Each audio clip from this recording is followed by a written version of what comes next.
दोस्तों, जब जिले की सबसे बड़ी अधिकारी डीएम नेहा भारती एक सुबह सादे कपड़ों में बिना किसी सरकारी रब के सब्जी खरीदने बाजार पहुंची, उनके चेहरे पर सादगी थी, चाल में आत्मविश्वास। लेकिन किसी को अंदाजा तक नहीं था कि यह महिला इस जिले की डीएम है। नेहा भारती सीधा एक ठेले के पास जाकर रुकी, जहां एक करीब 22 साल की सब्जी वाली औरत सब्जियां बेच रही थी। नेहा ने मुस्कुराकर उससे सब्जियों के दाम पूछे ही थे कि तभी एक छोटा बच्चा दौड़ता हुआ आया और उस औरत से लिपट कर बोला, मम्मी, मुझे स्कूल छोड़ दो, ना लेट हो रहा है, नहीं तो टीचर डांटेंगे। सब्जी वाली बोली, बेटा थोड़ी देर रुक जा, मैं पहले इनको सब्जी दे दूं, फिर तुझे छोड़ने चलेंगे। बच्चा जिद करता रहा, नहीं मम्मी, अभी चलो ना, प्लीज, बहुत देर हो गई है। ये सब देखकर डीएम नेहा भारती का दिल पसीज गया। वो मुस्कुराकर बोली, बहन, आप बच्चे को स्कूल छोड़ आइए, मैं आपकी दुकान संभालती हूं। सब्जी वाली थोड़ी हिचकिचाई, पर नेहा के भरोसे भरे लहजे ने उसे हिम्मत दी। उसने कहा, ठीक है बहन, मैं जल्दी लौट आऊंगी। और फिर वो अपने बेटे को लेकर स्कूल की ओर निकल गई। इधर नेहा ठेले पर खड़ी थी, चारों ओर के माहौल को गौर से देख रही थी। तभी एक मोटरसाइकिल ठेले के पास आकर रुकी। उस पर बैठा इंस्पेक्टर अर्जुन सिंह था। उसने उतरते ही थोड़ा तंज में कहा, तू कब से यहां सब्जियां बेचने लगी? यहां तो एक औरत हुआ करती थी, वो कहां गई? नेहा कुछ कहती, उससे पहले ही वह सब्जी वाली महिला वापस लौट आई। इंस्पेक्टर को देखकर उसके चेहरे पर घबराहट छा गई। झुककर बोली, क्या चाहिए आपको इंस्पेक्टर साहब? जो मन हो ले लीजिए। इंस्पेक्टर ने बेजा हुक्म दिया। आधा किलो टमाटर दे, 1 किलो भिंडी और आधा किलो परवल भी देना। महिला ने बिना कुछ कहे जल्दी जल्दी सब्जियां तौल दी। इंस्पेक्टर बिना एक भी पैसा दिए मोटरसाइकिल पर बैठा और चलता बना। ये सब देख नेहा भारती स्तब्ध रह गई। कुछ पल खामोशी में बीते। फिर उन्होंने सब्जी वाली से पूछा, बहन, उसने पैसे क्यों नहीं दिए? आपने उससे कुछ कहा क्यों नहीं? औरत की आंखों में मजबूरी साफ दिख रही थी। धीमे स्वर में बोली, बहन, क्या कहूं? यह इंस्पेक्टर रोज ऐसे ही सब्जियां ले जाता है। जब कुछ बोलती हूं तो धमकाता है, कहता है, मुझसे पैसे लेगी, अभी तेरे ठेले को उठवा दूंगा। मुझे डर लगता है, अगर ठेला चला गया तो घर कैसे चलेगा? मेरे बच्चे क्या खाएंगे? इसलिए चुपचाप दे देती हूं। यह सुनकर डीएम नेहा भारती के चेहरे का रंग बदल गया। अंदर तक हिल गई वो। उन्हें यकीन नहीं हो रहा था कि कानून के रक्षक खुद कानून का मजाक उड़ा रहे हैं। उन्होंने गंभीर स्वर में कहा, बहन, अब ऐसा नहीं होगा। मैं अब आपके साथ हूं। इंसाफ दिलाना मेरा फर्ज है। आप एक काम कीजिए, मेरा नंबर लें, लीजिए। कल जब आप ठेला लगाएंगी तो आप नहीं, मैं वहां रहूंगी। आप घर पर आराम कीजिए। बाकी मैं देख लूंगी कि वह इंस्पेक्टर पैसे देता है या नहीं, और अगर नहीं देता तो मैं उसे कानून की ताकत दिखाकर ही रहूंगी। औरत की आंखों में आंसू थे, लेकिन पहली बार उसमें राहत और उम्मीद झलक रही थी। अगली सुबह नेहा भारतीय ने एक गांव की औरत का भेष बनाया। न कोई मेकअप, न कोई पहचान। साधारण साड़ी पहने, सिर पर पल्लू रखे, वो ठेले पर आ खड़ी हुई। ठेले पर ढेर सारी सब्जियां सजाई गई। सब कुछ तैयार था। कुछ ही देर में वहीं इंस्पेक्टर अर्जुन सिंह अपनी मोटरसाइकिल पर वहां पहुंचा। इंस्पेक्टर अर्जुन सिंह ने अपनी मोटरसाइकिल ठेले के पास लगाई और घूरते हुए बोला, क्या बात है? आज फिर तुम यहां? वैसे तुम उसकी क्या लगती हो? कल भी तुम यहीं थी और आज भी। नेहा भारतीय, जो अब भी गांव की एक आम महिला के रूप में खड़ी थी, धीरे से बोली, मैं उसकी बहन हूं, इसलिए आज उसकी जगह ठेला संभाल रही हूं। इंस्पेक्टर ने घिनौनी मुस्कान के साथ कहा, तो तुम तो अपनी बहन से भी ज्यादा खूबसूरत निकली। बहुत प्यारी लग रही हो आज। फिर आंखों से उसे ऊपर से नीचे तक देखता रहा और बेहूदे लहजे में बोला, वैसे छोड़ो ये सब, मुझे 1 किलो टमाटर चाहिए और साथ में थोड़ा धनिया और मिर्च भी दे देना। नेहा भारतीय ने बिना कोई प्रतिक्रिया दिए सब्जियां तौली और चुपचाप उसके हाथ में दे दी। जैसे ही इंस्पेक्टर सब्जियां लेकर पलटने लगा और मोटरसाइकिल स्टार्ट की, नेहा ने सख्त आवाज में कहा, रुकिए, आपने अभी तक सब्जियों के पैसे नहीं दिए। सब्जियों के पैसे दीजिए, ऐसे नहीं चलेगा। इंस्पेक्टर झुंझुलाकर बोला, कौन से पैसे? मैं तो रोज फ्री में लेता हूं। अपनी बहन से पूछ लेना, वो तो कुछ नहीं कहती। और तुम ज्यादा जुबान मत चलाओ। मेरे सामने वो फिर से जाने लगा। तभी नेहा ने तेजी से कहा, आप मेरी बहन से चाहे जैसे लेते हो, लेकिन मुझसे नहीं। सब्जियों के पैसे देने होंगे। हमें भी पैसे खर्च करके ही यह सब्जी लानी पड़ती है, और अगर हम एक दिन सब्जी ना बेचे तो हमारे घर का चूल्हा नहीं जलता।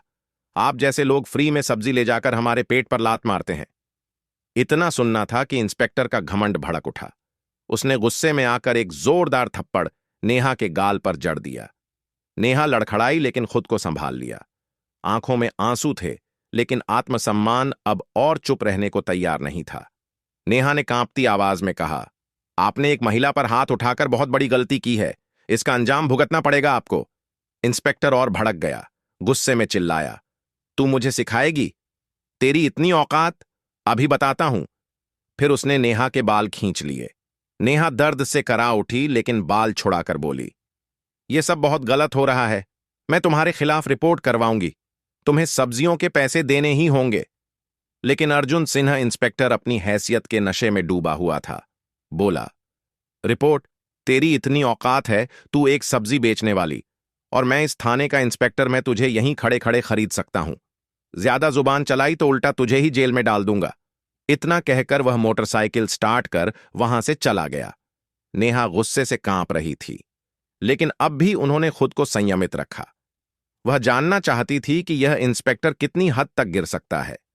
कुछ पल ठेले के पास बैठने के बाद उन्होंने सब्जी वाली को फोन किया और कहा, अब तुम ठेले पर आ जाओ। सब्जी वाली के आते ही नेहा वहां से चुपचाप निकल गई। घर जाकर उन्होंने अपने साधारण कपड़े बदले और पीले रंग का सलवार सूट पहनकर एक सामान्य महिला की तरह बिना किसी पहचान के थाने पहुंची। थाने में पहुंचते ही उन्होंने देखा कि इंस्पेक्टर अर्जुन सिंह वहां मौजूद नहीं था। एक हवलदार डेस्क पर बैठा था।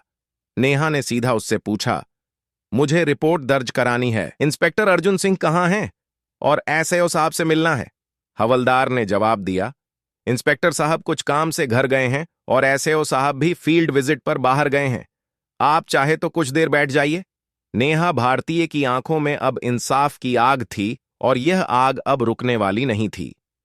थाने में कुछ ही पल बीते थे कि अचानक दरवाजा खुला और नेहा भीतर एसएओ राहुल राणा ने प्रवेश किया। भारी कदमों के साथ अंदर आते ही उसकी नजर पीले रंग का सलवार सूट पहने उस साधारण सी दिखने वाली लड़की पर पड़ी, जो और कोई नहीं बल्कि डीएम नेहा भारतीय थी। राहुल राणा ने कड़क आवाज में पूछा, तुम कौन हो और यहां क्यों आई हो? नेहा ने शांत स्वर में कहा, मुझे रिपोर्ट दर्ज करवानी है। यह सुनकर राहुल राणा व्यंग में मुस्कुराया और बोला, रिपोर्ट करवानी है तो पहले कुछ खर्चा पानी लाया है? यहां रिपोर्ट दर्ज कराने के लिए 15 से 30 हजार लगते हैं। लाई हो तो निकालो, फटाफट फिर लिखवाता हूं तुम्हारी रिपोर्ट। यह सुनते ही नेहा का चेहरा सख्त हो गया। उन्होंने गंभीर स्वर में कहा, किस बात का पैसा? रिपोर्ट दर्ज करवाने के लिए कोई शुल्क नहीं लगता। आप रिश्वत क्यों मांग रहे हैं? राहुल राणा हंसते हुए बोला, तुम्हें किसने कहा कि मुफ्त में रिपोर्ट होती है? यहां जो भी आता है अपनी मर्जी से पैसे देता है, और अगर नहीं देगा तो उसकी रिपोर्ट नहीं लिखी जाएगी। अब तुम्हारी मर्जी है। नेहा ने गहरी सांस ली, फिर बोली, ठीक है, लीजिए 10,000। अब रिपोर्ट लिखिए। पैसे लेते ही राणा ने पूछा, बताओ किसके खिलाफ रिपोर्ट है? नेहा ने गंभीर होकर कहा, इंस्पेक्टर अर्जुन सिंह के खिलाफ। उन्होंने एक सब्जी बेचने वाली औरत से बदतमीजी की। रोज उसके ठेले से बिना पैसे के सब्जियां उठाते हैं, और जब मैंने विरोध किया तो मुझ पर हाथ उठाया। मैं इस पर सख्त कानूनी कार्यवाही चाहती हूं। राहुल राणा का चेहरा स्याह पड़ गया। घबराहट उसके चेहरे पर साफ दिख रही थी। उसने हकलाते हुए कहा, वह तो हमारे थाने के सीनियर इंस्पेक्टर हैं, और वैसे भी अगर कोई फ्री में सामान दे दे तो इसमें क्या गलत है? हम पुलिस वाले हैं, थोड़ा बहुत चलता है। नेहा भारती अब सब समझ चुकी थी। यह सिस्टम अंदर से सड़ चुका था। यह केवल वर्दी नहीं, गरीबों की मजबूरी का सौदा कर रहे थे। उन्होंने कुछ नहीं कहा, बस चुपचाप थाने से निकल गई। लेकिन उनकी आंखों में अब एक आग जल चुकी थी। अगले दिन सुबह डीएम नेहा भारतीय वर्दी पहनकर गाड़ी से सीधे उसी थाने में पहुंची। साथ में उनके सरकारी गार्ड्स भी थे।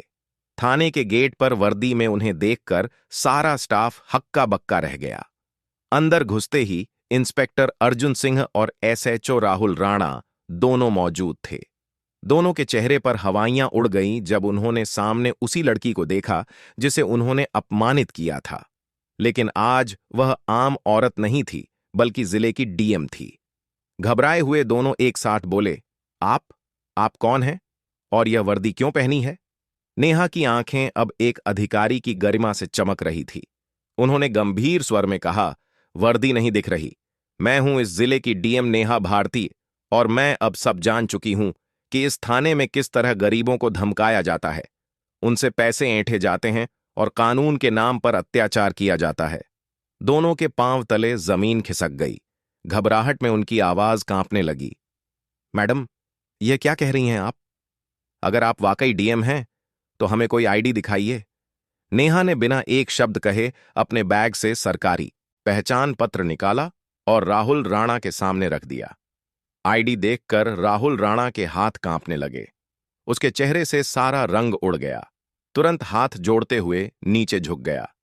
माफ कर दीजिए मैडम, मुझे नहीं पता था कि आप डीएम मैडम हैं। मुझसे बहुत बड़ी गलती हो गई। पीछे खड़ा इंस्पेक्टर अर्जुन सिंह भी अब तक घबराया हुआ था। वह भी हाथ जोड़कर बोला, मैडम जी माफ कर दीजिए, जो हुआ गलती में हुआ, आगे से कभी नहीं होगा। दोनों अधिकारी अब शर्मिंदगी में सिर झुकाए खड़े थे, लेकिन डीएम नेहा की आवाज में अब कोई नरमी नहीं थी। उन्होंने कठोर स्वर में कहा, आज से तुम दोनों सस्पेंड हो।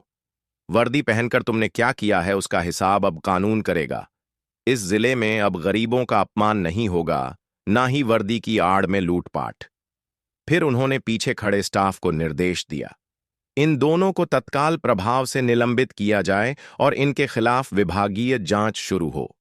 पूरा थाना अब खामोश था। डीएम नेहा भारतीय ने एक बार फिर साबित कर दिया था कि वर्दी सिर्फ ताकत नहीं, जिम्मेदारी का प्रतीक होती है। डीएम नेहा भारतीय ने कड़े स्वर में दोनों अफसरों की ओर देखा और बोली, तुम दोनों माफी के लायक नहीं हो। आज जो तुमने किया है वो एक अधिकारी नहीं, एक अपराधी करता है। अगर मैं तुम्हें माफ कर दूंगी तो तुम फिर वही हरकतें करोगे, फिर किसी गरीब को कुचलोगे, फिर किसी मासूम की आवाज दबाओगे। इतना कहकर वह आगे बढ़ने लगी, लेकिन तभी इंस्पेक्टर अर्जुन सिंह और एसएओ राहुल राणा दोनों उनके पैरों में गिर गए। आंखों में पश्चाताप और चेहरे पर साफ झलक रही थी। मैडम, आप बिल्कुल सही कह रही हैं, हम वाकई माफी के लायक नहीं, राहुल राणा बोला।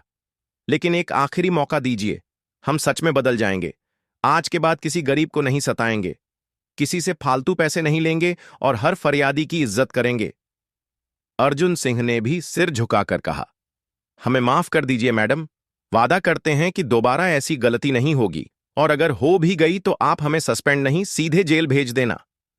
नेहा भारतीय कुछ देर चुप रही।